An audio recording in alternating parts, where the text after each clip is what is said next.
송영길 대표님 거취와 관련해서 제가 방송에서 좀 말씀을 좀 드렸는데, 과연 이제 총선에 이제 출마할 거다라는, 보궐선거에 출마할 거다라는 얘기는 그 송영길 대표가 무죄 판결이 나오기 전부터 뭐 유튜브 방송에서 뭐 여러 차례 언급한 적이 있어요. 그래서 일단 보궐선거에 출마를 해서 송영길 대표가 국회에 복귀를 한 이후에, 그 다음에 이제 이재명 정부에서 역할을 하는 뭐 이런 수순으로 흐름이 좀 잡히지 않겠나, 어제 이제 좀 말씀을 드렸고, 그 아마 뭐 그 박찬대 의원 지역구가 뭐 유력하지 않느냐 이렇게 말씀을 드렸는데, 오늘 공식적으로 이제 송영길 대표가 어디에 출마를 할지 인터뷰로 확정을 했습니다. 그래서 연수구가 아니고요, 계양을에 출마하는 것으로, 송영길 대표 계양구 을에 출마를 하겠다. 이제 본인 지역구로 돌아가겠다. 그러니까 이재명 대통령님 지역구죠. 사실은 뭐 지역구를 잠시 이제 빌려줬던 거예요. 이재명 대통령님이 대통령 되기까지 본인을 스스로를 지킬 수 있게 하기 위해서 방탄복을 우리 송영길 대표님이 이재명 대통령님께 방탄복을 좀 빌려줬던 거죠. 근데 이제 대통령 되시고 경호도 싹 붙었으니까 회수를 해야죠 이제. 그래서 뭐 연수구에 나가는 것도 이제 나쁘지는 않을 텐데, 어쨌건 또 송영길 대표님이 오랫동안 일궈놓은 자신의 텃밭이기 때문에 또 본인의 지역구로 돌아가는 게 뭐 모양새가 뭐 좋지 않을까, 뭐 이렇게 생각이 듭니다. 그래서 아예 그냥 정청래가, 제가 볼 때는 사실 이게 좀 반칙은, 근데 뭐 경선이니까, 그죠? 경선이니까 뭐 저런 얘기 할 수 뭐 있는 거지. 근데 아직 이제 복당 결정이 안 났잖아요. 바로 복당 신청을 하겠다라고 이제 이야기를 하셨고, 인천시당에서는 이제 뭐 바로 복당 심사에 들어가겠다라는 입장을 발표를 했어요. 근데 제가 알기로는 복당 심사는 시당에서 결정을 하면 되는 걸로 알고 있습니다. 근데 뭐 송영길 대표의 이제 뭐 무게감이 있기 때문에 중앙당에서 아마 관여를 할 거예요. 근데 이제 정청래는 저는 사실 송영길의 복귀를 뭐 상당히 부담스러워하지 않겠나 그런 생각을 합니다. 어쨌건 뭐 그 386 운동권의 한참 더 선배죠. 뭐 김민석 총리나 송영길 대표나 운동권의 또 한참 선배예요. 그러니까 사실 눈도 못 마주칠 그런 위치에 있는 인물들입니다.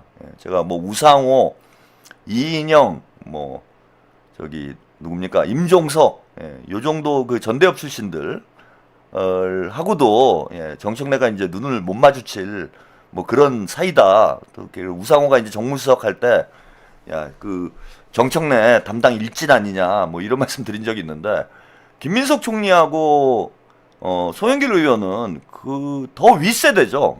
전대협 세대보다 이제 더 윗세대이기 때문에 뭐 정청래가 감히 말을 섞을 수 있는 그런 위치에 있는 그런 인물은 아닙니다.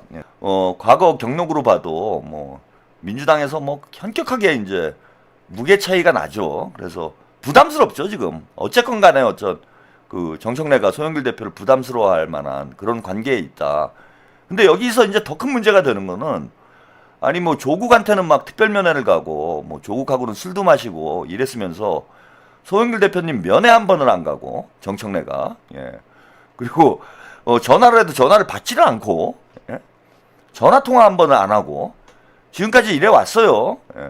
그래서 송영길 대표님도 아주 뭐 불편한 그 심경을 공공연하게 얘기를 할 정도로 지금 아마 정청래를 좀 벼르고 있는 뭐 그런 상황이 아닐까 이런 생각이 들고, 이게 이제 송영길 대표와의 개인적 관계를 떠나서 지금 뭐 어제도 말씀드렸지만은 지금 친명 쪽에 어떤 구심점이 없는 상황이다. 그래서 친명이 뭔가 조직력이 좀 약화되어 있는 이런 형국인데, 송영길 대표가 국회에 복귀를 하면은 어쨌건 간에 친명의 구심점 역할을, 민주당에 복귀를 하면은 친명의 구심점 역할을 할 수 있습니다. 그래서 지금 친명과 친문 사이에 권력투쟁이, 당권투쟁이 격화되어 있는 상황이기 때문에 친명 쪽이 이제 송영길을 중심으로 뭔가 재편될 수 있는 그런 상황이 될 수 있어요. 그래서 송영길 대표가 복귀를 하면은 그만큼 이제 정청래는 어쨌건 정치적 부담이 커지는 거죠. 그래서 지금 뭐 송영길 대표의 복당을 그렇게 환영하는 입장은 아닐 거다. 뭐 저는 그렇게 예상을 하고 있는데, 어쨌건 간에 송영길 대표가 그런데 복당을 선언한 상황이어서 지금 정청래 고민이 많을 겁니다. 근데 지금 설 연휴인 상황에 송영길 대표가 이제 먼저 선수를 친 거예요. 복당 자체를 막기는 아마 좀 어려울 거고, 그랬다가는 뭐 진짜 정청래는 나락으로 가는 그런 상황이 될 텐데, 뭔가 공천 과정에서 송영길을 좀 배제하려는 이런 행보를 할 수도 있다. 근데 이제 송영길 대표가 먼저 선수를 친 거죠. 전 잘하셨다고 봐요. 이 정청래하고 친문들이 아예 설마 그렇게까지 하겠느냐, 이렇게 안일하게 생각하다가 친명적이 당한 게 한두 번이 아니에요. 지금 당한 게 한두 번이 아니기 때문에 미리 선수를 쳐야 된다. 그래서 아예 계양구에다가 그냥 알박기를 해놓으신 게 저는 잘한 일이다라고 봅니다. 그래서 이런데 이제 이렇게 인터뷰까지 해버렸기 때문에 정청래가 저거는 뭐 경선을 안 할 수가 없죠. 뭐 전략공천까지야 모르겠지만은 경선을 안 할 수가 없는 상황이고, 경선을 사실 한다고 그러면 의미가 없죠. 그 누가 출마를 하겠습니까? 송영길이 계양을에 출마를 한다라는데 뭐 지역 위원장이건 누가 거기 나가가지고 경선을 하겠다라는 사람이 누가 있어요? 아무도 없지. 경선 해봐야 의미도 없는데. 그래서 송영길 대표가 저렇게 선수를 쳐놓으면은 사실상 이제 전략공천이 될 수밖에 없다. 그렇게 보입니다. 그래서 저는 미리 지금 정청래하고 친문들이 하는 짓을 우리가 전혀 신뢰할 수 없기 때문에, 전혀 신뢰할 수 없기 때문에 미리 송영길 대표님께서 선수를 친 건 좀 잘한 것이 아닌가, 이렇게 생각이 들고요. 지금 보니까요, 이 언론 보도를 보니까 지금 이사를 벌써 했다라고 합니다. 그 이사를 벌써 여기 보시면은 송 대표는 그리고 아무튼 뭐 지금 그 계양구 쪽으로 그 판결이 나오자마자 바로 이사 준비에 들어갔다고 그래요. 송영길 대표가 뭐 집도 없으시니까, 전세 살고 있으니까 뭐 이사하기도 쉽지. 그래서 이제 바로 이사를 계양구 쪽으로 이렇게 한다고 그러고요. 그 다음에 또 중요한 게 뭐 출마야 뭐 기정사실인데, 이재명 정부를 위해 일하고 싶다. 이거 뭐 자꾸 이상한 게 나옵니까? 이재명 정부를 위해 일하고 싶다라는 입장을 밝혔어요. 이재명 정부를 위해 일하고 싶다라는 거는 입각 얘기를 하는 거죠. 입각 얘기를 하는 거다. 그래서 계양을 출마만 지금 고민하고 있는 게 아니고 송영길 대표가 입각까지도 지금 고민을 하고 있는 상황이고, 사실 뭐 대통령께 어찌 보면은 그 좀 뭐라 그럴까, 러브레터를 보낸 거죠. 이재명 정부를 위해 일하고 싶다, 이런 얘기를 한 거는 러브레터를 보낸 것이나 이제 다름이 없는 뭐 그런 상황이다라고 봅니다. 그래서 송영길 대표가 일단은 그 6월 보궐선거에서 지금 국회에 재입성을 하고, 아마도 이제 김민석 총리가 당으로 돌아오는 시점에 정부로 들어가지 않겠나, 이렇게 예상이 돼요. 그러면은 지금 사실은 뭐 어제도 말씀을 드렸지만은 총리가 좀 유력해지는 거죠. 총리 자리가 빕니다 지금. 그리고 뭐 소영길 대표가 입각을 한다라면은 외교부 장관 정도를 생각해 볼 수 있어요. 뭐 외국어도 잘하시고 특히 중국, 러시아 쪽에 상당히 그 인맥이 있고 영향력이 있는 이런 인물이시기 때문에 그냥 장관으로 간다라면은 외교부 장관인데 그거는 좀 뭔가 격에 맞지 않는 것 같고요. 그래서 이재명 정부를 위해 일하고 싶다, 이 메시지는 제가 볼 때는 총리 좀 고민을 하고 있는 거 아닌가. 물론 뭐 대통령께서 최종적인 판단을 해야 될 문제이긴 하지만은 일단 욕심은 있으신 것 같다. 송영길 대표가 총리의 어떤 도전하고 싶다라는 그런 욕심은 있는 것 같고, 대통령께서 이제 뭐 고민을 하시겠죠. 이게 뭐 우민석 좌영길 뭐 이렇게 얘기해도 과언이 아닐 정도로 이재명 대통령, 김민석 총리, 송영길 대표가 삼각편대를 초기에 좀 이루어 왔었는데, 김민석 총리가 당대표로 오시면은 송영길 대표님은 이제 총리로 가는 것, 이게 지금 현실적으로 가장 유력한 카드가 아닌가, 그죠? 많은 분들이 사실 그런 걱정이 좀 됐잖아요. 지금 당의 상황을 놓고 보면은 김민석 총리가 당대표를 안 나오면 안 될 것 같은 상황이긴 한데, 또 김민석이 아니면은 정청래를 또 잡을 사람이 없어요. 그것도 문제예요. 뭐 박찬대 의원이 출마를 했다가 당대표로 나갔다가 20% 이상의 큰 차이로 패배를 했기 때문에 박찬대보다는 중량감이 있는 그런 인물이 나와야 정청래를 꺾을 수 있는 상황입니다. 근데 지금 친명 의원 중에 박찬대 의원보다 무게감이 있다, 이렇게 얘기할 수 있는 인물이 사실은 지금 김민석 총리 한 명이기 때문에, 김민석 총리 한 명이기 때문에 제가 볼 때는 뭐 김민석 총리가 아니면은 당대표 카드가 없는 상황, 그런 상황이어서 김민석 총리는 뭐 꼭 당대표를 나와야 될 그런 형국인 것 같고요. 그리고 본인의 향후 이제 정치적인 그 과정, 성장 과정을 고려할 때도 다음 총선 공천권을 가지고 있는 당대표를 하시는 게 김민석 총리 본인을 위해서도 그게 가장 바람직한 경로예요.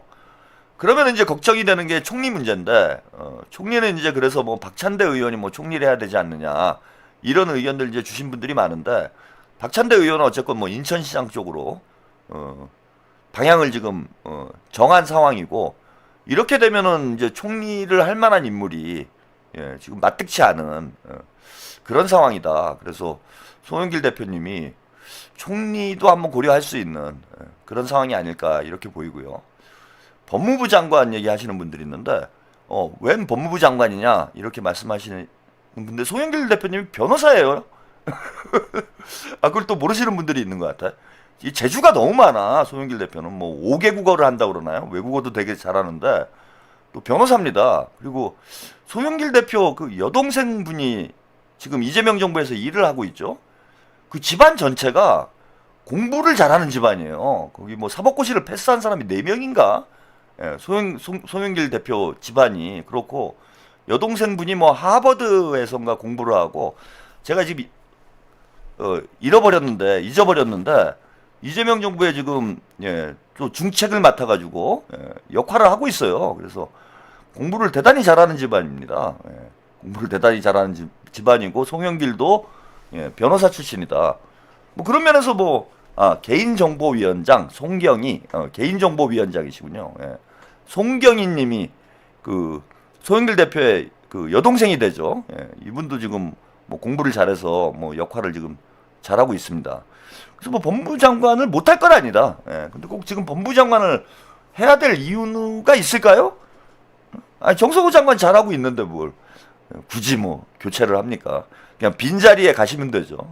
그래서 지방선거 끝나면은 지금 6월 말경에 총리 자리가 빌 수 있기 때문에 송영길 대표님이 이제 그 빈자리로 들어가시면 될 것 같고, 총리를 하게 되면 물론 당대표까지 이제 했었던 인물이기 때문에, 만약에 송영길 대표가 이제 총리를 들어가게 되면은 대선 후보급이죠. 그리고 저는 그 대선 후보급 정치인들, 큰 정치인들은 부활의 서사가 있어야 큰 정치인이 된다, 그런 말씀을 종종 드린 적이 있어요. 그래서 노무현 대통령도 그렇고 김대중 대통령도 그렇고, 그게 이제 정치적으로건 아니면 물리적으로건 죽었다가 살아와야 그래야 대통령이 되는 거다. 이재명 대통령님도 그 부활의 서사가 완성되면서 이제 승승장구를 해갖고 대통령이 되신 거잖아요. 2번 죽을 뻔 하신 거지. 정치적으로는 이제 체포동의안 가결됐을 때 그때 진짜 죽을 뻔 하셨던 거고, 그 다음에 이제 물리적으로는 그 테러 당하셨을 때 그때 진짜로 생명을 잃으실 뻔도 한 그런 상황을 겪고 나서 부활을 하면서 이제 완성이 되는 그런 서사가 있어야 대선 후보급 정치인이 된다. 뭐 이런 말씀을 드렸습니다. 그래서 부활의 서사가 대단히 중요합니다. 근데 김민석 총리도 부활의 서사가 있죠. 18년이라는 긴 세월 동안 야인 생활을 했기 때문에 부활의 서사가 있고, 또 송영길 대표도 3년 동안 그 정치검찰의 탄압으로 정치적 생명이 끝날 수 있는 그런 상황에 놓여 있다가 극적으로 이제 무죄가 선고되면서 부활을 했기 때문에 송영길의 부활의 서사도 완성이 된 거예요. 송영길도. 그러니까 부활의 서사가 완성이 되면은 이제는 체급이 올라간다. 대선 후보급 체급으로 올라간다. 여기에 이제 만약에 총리 일을 맡아서 그것도 김민석 총리의 뒤를 이어서 김민석 총리만큼 혹은 그 이상으로 총리 역할을 잘 수행을 한다? 그러면은 송영길 대표도 대선 후보급으로 성장을 하는 거죠. 그리고 저는 이건 나쁘지 않다고 봐요. 뭐 송영길, 김민석, 뭐 박찬대 등등 친명 정치인들이 선의의 경쟁을 하는 것, 이건 나쁠 게 없다. 친문들은 지금 선의의 경쟁을 하지 않는 게 문제예요. 선의의 경쟁을 하지 않는 게 문제야. 꼼수를 쓰고 무슨 1인 1표제를 하고 합당을 하고 이러니까 문제지. 아니 조국도 본인의 능력으로 성장을 해서 대선 후보급으로 우리 민주당 당원들의 어떤 지지를 받는다면 그걸 뭐 비난할 이유가 뭐가 있습니까? 정청래도 마찬가지예요. 본인의 실력과 능력으로 성장을 해서 진짜 유능한 정치인이 돼서 대선 후보급으로 성장한다. 그걸 비난할 이유는 없는 거지. 근데 문제는 친문들은 꼼수를 써가지고 능력도 안 되는 사람을 억지로 키워주는 이런 정치를 하기 때문에 그걸 지적하는 겁니다. 저는. 민주당에 닦아놓고 대선 후보급 정치인들이 많으면 좋은 거잖아요. 그리고 경선하면 되는 거잖아. 많으면 좋은 거잖아. 그거 나쁠 거 없잖아. 능력 있는 정치인들이 많아가지고 막 경쟁을 하면 우리는 행복한 거지. 그거는 행복하잖아. 근데 능력도 안 되는 놈들이 설치니까 그걸 뭐라고 하는 거예요. 조국이니 정청래니 이게 어디 가서 통반장도 못할 사람들이 본인의 능력과는 상관없이 계파의 어떤 뭐 세력을 이용해 가지고 꼼수를 써서 대통령이 되려고 무슨 농간을 부리고 이런 짓을 하니까 문제인 거지. 지금도 그런 거예요. 사실 이번에 합당도 뭐 합당한다고 제가 볼 때는 뭐 크게 문제가 될 것도 없고 합당 안 한다고 또 크게 문제가 될 것도 없습니다. 아무 의미도 없어요. 제가 볼 때는. 조국이 무슨 의미가 있습니까? 뭐 질소과자 봉지, 그 공갈빵 인간이 뭐 우리가 무서울 게 뭐가 있어요. 저는 아무 의미 없는데 문제는 뭐냐면은 이 친문들이 장난질을 하니까 그게 문제인 거예요. 그리고 대통령 임기 초반에 벌써부터 대권 타령하고 당권 타령하고 주접을 떨고 앉아있는 게 꼴 보기 싫은 거지. 그냥 본인들이 열심히 정치해가지고 국민들의 선택을 받고 국민들의 지지를 받고 그런 걸 뭘 어떡합니까? 우리 유권자들이 조국이 일 잘해갖고 난 조국 밀고 싶다 그러는 걸 우리가 뭐 억지로 뭐 딴 사람 밀어라 뭐 이럴 수 있는 건 아니잖아요. 근데 대통령 임기 시작하는 시점에 털보 앞세워가지고 여론몰이 해가지고 장난질 치고 그리고 당대표 되자마자 지들 연임할 국민화하고 앉아있고 조국 대통령 만들 국민화하고 앉아있고 그걸 위해서 당 내부에 반대가 있는데도 막 무리하게 1인 1표제 막 밀고 나가고 합당 막 밀고 나가고 이런 게 문제지. 자, 아무튼 뭐 송영길 대표의 앞으로의 거취도 여러분들이 한번 주목해서 보실 필요가 있을 것 같습니다.